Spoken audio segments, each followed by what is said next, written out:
Important MCQs हैं, important है।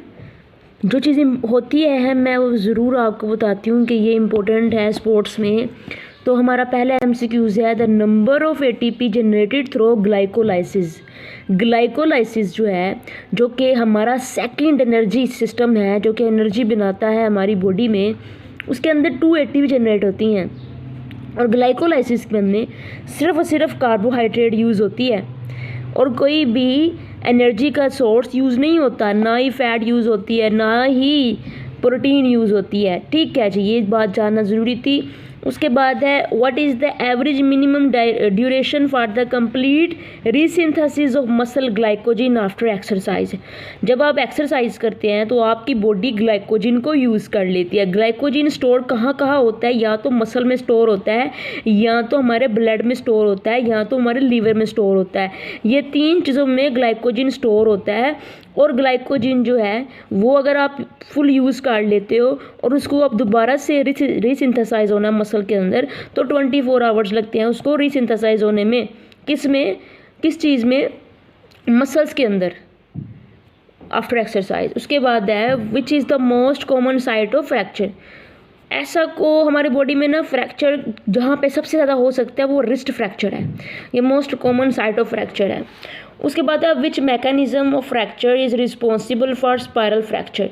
अच्छा, आपको पहले ही पता होना चाहिए कि स्पायरल फ्रैक्चर क्या होता है। स्पायरल फ्रैक्चर ये होता है कि एक इंसान जो है वो बिल्कुल ऐसे खड़ा हुआ है, बिल्कुल सीधा खड़ा हुआ है, और वो एकदम से उसकी हड्डी इस तरह टूटती है कि जब वो कोई घूमने वाली हरकत करता है, ट्विस्ट हरकत करता है, या कोई ऐसी हरकत करता है जैसे स्विंग कर रहा है, या वो कोई भी ऐसी हरकत कर रहा है जिसपे वो खड़ा तो स्ट्रेट हो लेकिन कोई पर्सन उसको धिक्का दे पीछे से, और वो एकदम से घूमता हुआ गिरे। और वो जो घूमता हुआ गिरेगा, या उसकी बॉडी जैसे उसका पाँव जो है वो तो मुड़ जाए, लेकिन उसके ऊपर वाली थाई जो है, उसकी जो बून है टांग की, वो स्ट्रेट हो, लेकिन उसका पाँव एकदम से मुड़ जाए। तो ऐसा जो फ्रैक्चर होता है जिसमें एकदम से आपकी बॉडी ट्विस्टिंग पोजीशन में जो है वो जाती है और टूट जाती है, उसको हम टोर्सन फ्रैक्चर जो होता है, यानी टोर्सन मूवमेंट जो होती है वो स्पायरल फ्रैक्चर की जिम्मेदार होती है। इस मूवमेंट को हम टोर्सन मूवमेंट कहते हैं। ये टोरियन मूवमेंट कह सकते हैं। SIN जो है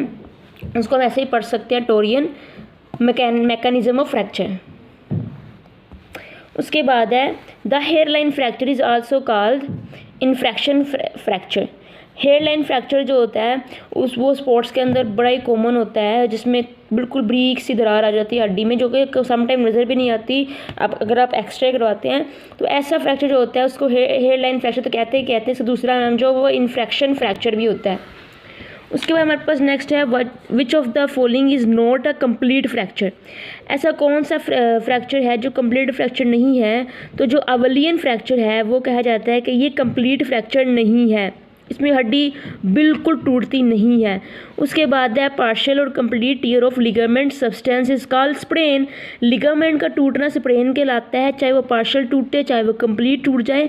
और टेंडन का टूटना स्ट्रेन कहलाता है। अगर आप समटाइम ये होता है कि बच्चों को स्प्रेन और स्ट्रेन के दरमियान फ़र्क भूल जाता है, बार बार आपको भूल जाता है कि स्ट्रेन किसको कहते हैं या स्प्रेन किसको कहते हैं। इसको याद करने का सबसे आसान तरीका है कि जो टेंडन होता है वो T से स्टार्ट होता है, इसलिए स्ट्रेन के अंदर T आता है। तो टेंडन का टूटना स्ट्रेन कहलाता है, और स्प्रेन के अंदर कोई T का वर्ड नहीं आता। इसका मतलब है स्प्रेन का ताल्लुक टेंडन के साथ नहीं है, स्प्रेन का ताल्लुक लिगामेंट के साथ है। तो ये हो गया स्प्रेन लिगामेंट का टूटना, चाहे पार्शियल हो चाहे कंप्लीट हो। उसके बाद है, which therapeutic modality is an integral part of non surgical management of radicular pain from lumbar spine disorder. वो कहता है कि जो लंबर स्पाइन डिसऑर्डर होता है उसकी जो पेन होती है उसको ख़त्म करने के लिए एक नॉन सर्जिकल मैनेजमेंट भी होती है। उसको क्या कहते हैं? उसको एपिड्यूरल स्टेरॉइड इंजेक्शन कहते हैं।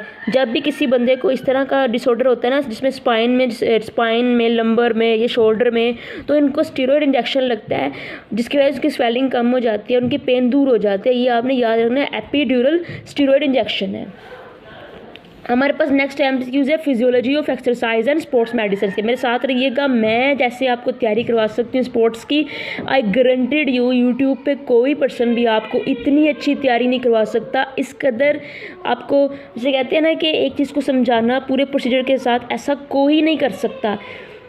अगर कोई कर भी रहा है तो मैं भी उन्हीं में अमंग उन्हीं में आती हूँ जो कोई आपको अच्छा पढ़ाता होगा आपकी लाइफ में, या यूट्यूब में, या किसी भी ऐसे अदर सोशल चैनल में।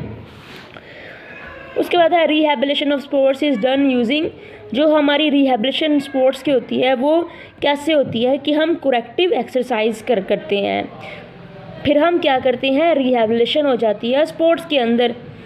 अगर मैं आपको बात बताऊँ, यहाँ पे मुझे पता नहीं क्यों ये पूरा का पूरा MCQs ज़्यादा बेहतर नहीं लग रहा, क्योंकि अगर हम रिहैबिलिटेशन की बात करें तो हाइड्रोथेरेपी, पानी की थेरेपी जो होती है उससे भी तो हम रिहैबिलिटेशन कर सकते हैं। आजकल थेरेपी यूज़ हो रही है, तो मेरे ख्याल से यहाँ पे जो ऑप्शन दिए गए हैं उन तमाम के हिसाब से तो कायरोथेरेपी भी ठीक है, हाइड्रोथेरेपी भी ठीक है, लेकिन यहाँ पे उन्होंने करेक्टिव एक्सरसाइज किया तो ठीक है ये भी। अब हम क्या कह सकते हैं इसके बारे में। हमारा नेक्स्ट क्वेश्चन है WHO कॉन्सेप्ट ऑफ हेल्थ क्या है। WHO का कॉन्सेप्ट ऑफ हेल्थ ये है कि health as a sense of total well being है। कोई ऐसा पर्सन जो टोटल वेल बीइंग हो, कि हर लिहाज से सेहतमंद हो, चाहे फिजिकली हो, मेंटली हो, माशरती हो, माशी हो, तो उसको हम कहते हैं कि ये हेल्दी पर्सन जिसके अंदर बीमारी का नामो निशान भी ना हो। फिर हम बात करते हैं इमीडिएट सिम्टम्स ऑफ सोर एंकल इज़, जब किसी पर्सन का सोर एंकल हो जाता है तो उसका पहला सिम्टम क्या होता है, ओडीमा। ओडीमा में पानी जमा हो जाता है, स्वेलिंग हो जाती है उस टिश्यू में जिसमें खराबी होती है। ये क्वेश्चन जो है FLMS स्टैंड फॉर, ये हमें आया था PPSC के प्रीवियस पेपर में कि FLMS स्टैंड किस पे करता है। ये जो है फेडरेशन इंटरनेशनल मेडिको स्पोर्टिव, क्या है, फेडरेशन है, फिर वो इंटरनेशनल भी है, और उसके बाद वो मेडिको स्पोर्टिव है। तो ये है FLMS स्टैंड्स फॉर। हो सकता है ये दोबारा भी आ जाए, लेकिन जो पेपर प्रीवियस क्वेश्चन पेपर में आ जाए उसके दोबारा आने के चांसेस कम होते हैं। जो नहीं आया होता पेपर में उसके दोबारा आने के उसके ज़्यादा आने के चांसेस होते हैं। उसके बाद है fibre type having a greater number of mitochondria and high concentration of myoglobin is slow twitch है। जहाँ पे अगर बोला जाएगा ना कि ज़्यादा नंबर ऑफ माइटोकॉन्ड्रिया है तो इसका मतलब है स्लो ट्विच है, क्योंकि और हाई कंट्रेक्शन ऑफ मायोग्लोबिन है, इसका मतलब है कि ये स्लो ट्विच है। ऐसा क्यों है, देखो मायोग्लोबिन जो होता है वो ऑक्सीजन को ट्रांसपोर्ट करता है ब्लड के अंदर, मायोग्लोबिन, और माइटोकॉन्ड्रिया एनर्जी देता है। अगर ज़्यादा मकदार माइटोकॉन्ड्रिया होंगे तो फिर ही कोई पर्सन ज़्यादा देर तक एक्टिविटी कर सकता है, और मायोग्लोबिन ज़्यादा तक होंगे तभी तो कोई पर्सन ज़्यादा देर तक एक्टिविटी कर सकता है। स्लो ट्विच मसल फाइबर के अंदर ज़्यादा माइटोकॉन्ड्रिया और ज़्यादा मायोग्लोबिन होते हैं। उसके बाद है which of the following comes under the category of the wound.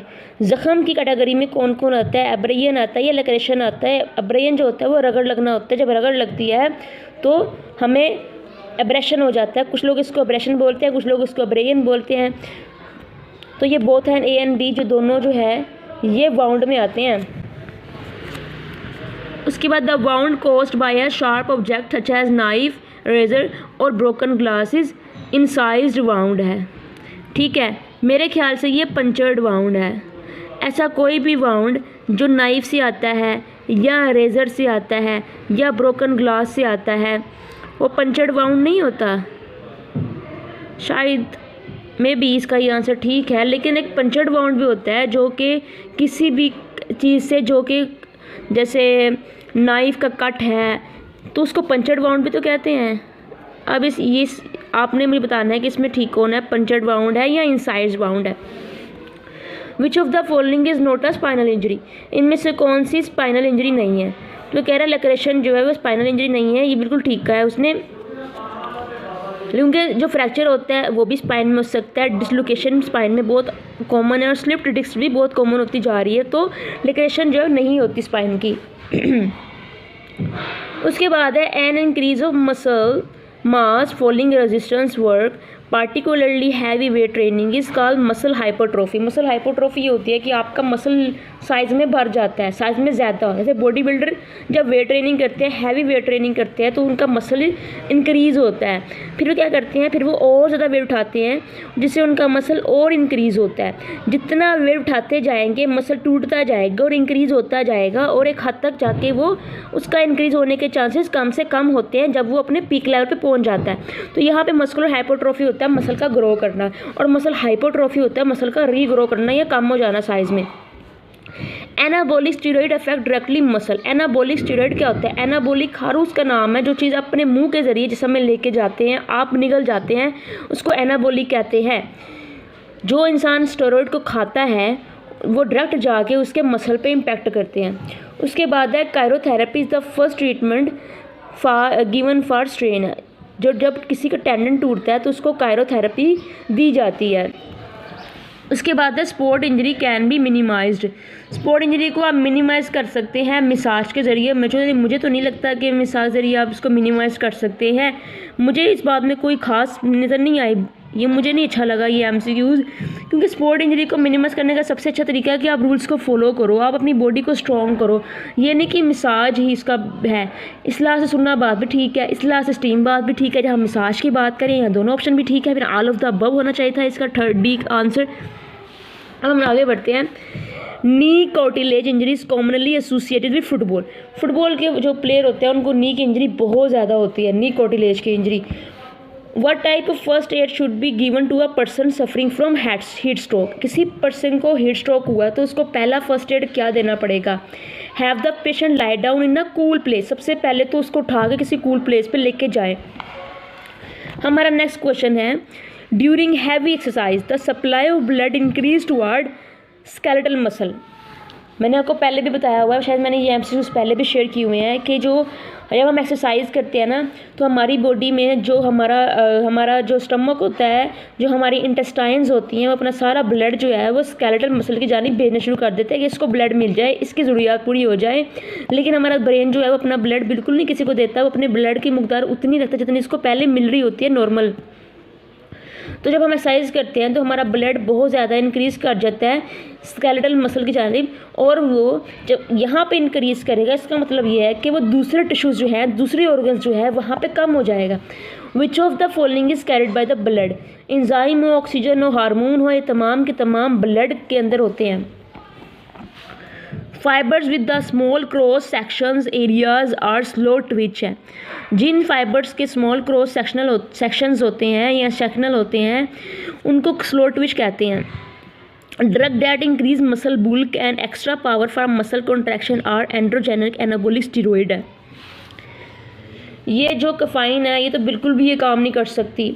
अगर हम कॉर्टिकोस्टेरॉइड की बात करें तो ये भी बेहतर होते हैं इस लिहाज से, लेकिन बीटा ब्लॉकर भी इतने कोई अहम नहीं है मसल बिल्डिंग में। लेकिन अगर हम बात करें एंड्रोजेनिक एनाबॉलिक स्टेरॉइड की तो ये बहुत इफेक्टिव होते हैं मसल को बुल्क करने में। The softness of bones is known as osteomalacia कहलाती है हमारी बोन्स की सॉफ्टनेस। और अगर तो हमारी बोन्स के अंदर से नमकियात जो चीज़ें होती हैं वो कम होने शुरू हो जाए, कैल्शियम फॉस्फोरस, को ऑस्टियोपोरोसिस कहते हैं।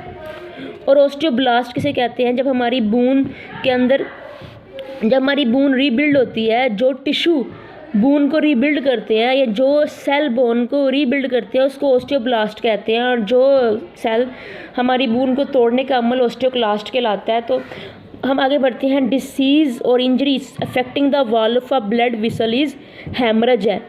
जब हमें कोई चोट लगती है तो ब्लड वेसल फट जाए तो फिर हैमरेज हो जाता है। उसके बाद है break in a bone as a result of injury और pathological weakness is called fracture. अगर जब भी हमारी हड्डी टूटेगी, चाहे वो इंजरी से टूटी है या पैथोलॉजिकल वीकनेस टूटी है, ये पैथोलॉजिकल होता है कोई भी इंसान को बीमारी होना जिससे हमारी हड्डी कमज़ोर होकर टूट जाए, तो ऐसे भी इसको भी फ्रैक्चर ही कहते हैं। हमारी हड्डी टूटे उसकी कोई भी वजह हो वो फ्रैक्चर ही कहलाएगी। उसके बाद है a stress fracture is common among young children. हमारा नेक्स्ट क्वेश्चन है a stretch fracture is common among dancers and athlete है। एक ही क्वेश्चन को दो बार बयान किया गया और दो डिफरेंट ऑप्शंस दी गई हैं, तो ये मुझे MCQ को बड़ा अच्छा नहीं लगा। आगे बढ़ते हैं। The quicker and most effective way to stop bleeding is. सबसे बेहतरीन वे स्टॉप ब्लीडिंग का क्या है? ये वही वे है जिसको हम अपने घरों में यूज़ करते हैं कि हम direct pressure on the wound, हम वाउंड को दबा के रखते हैं जब तक वो जम नहीं जाता, जब तक उसकी ब्लीडिंग स्टॉप नहीं हो जाती। तो यही वाला ठीक है। Which of the following is more swear? Sprain ज़्यादा सीवियर होता है या स्ट्रेन होता है या बोथ ए एंड बी होती है या एब्रेशन होता है। वो कहता है स्प्रेन सबसे डेंजरस है क्योंकि इसमें लिगामेंट टूट जाता है। उसके बाद है heart rate is defined as, heart rate कैसे डिफाइन कर सकते हैं, वो कहता है कि number of heart contraction per minute. जहाँ भी आप कहा जाएगा ना पर मिनट हार्ट कंट्रैक्शन, आपका दिल कितनी बार पर मिनट धड़क रहा है, ढब लब कितनी बार करता है 1 मिनट के अंदर, वही आपका हार्ट रेट होता है। तो ये थी हमारी आज की video. I hope you like this video और चैनल को सब्सक्राइब करना नहीं भूलना आपने।